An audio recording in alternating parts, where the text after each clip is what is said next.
आइए आप लोगों के बीच एक लोकगीत कजरी भेज रहा हूं। हमें आशा नहीं, पूर्ण विश्वास है कि आप लोग जरूर पसंद करेंगे।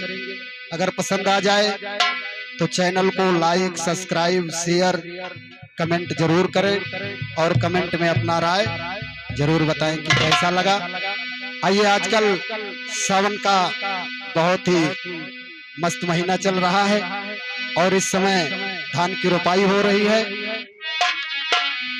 तो ये औरत अपने पति से कहती है, क्या कहती है, आइए आप लोग गीत के माध्यम से सुने।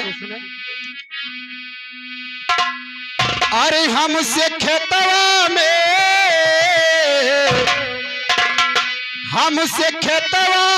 धान ना रोपाई पिया, दुख मोर कलाई पियाना।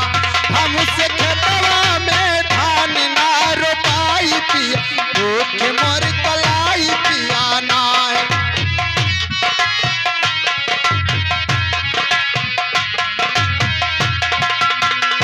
हमसे खेतवा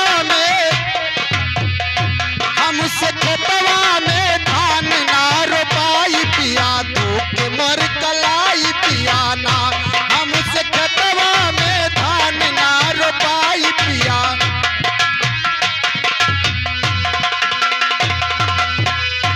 करब घर के कुल काम लाग खेतवा में घाम, लाग खेतवा में, लाग खेतवा में घाम। हमार गोर रंग करिया हो जाई पिया, दुख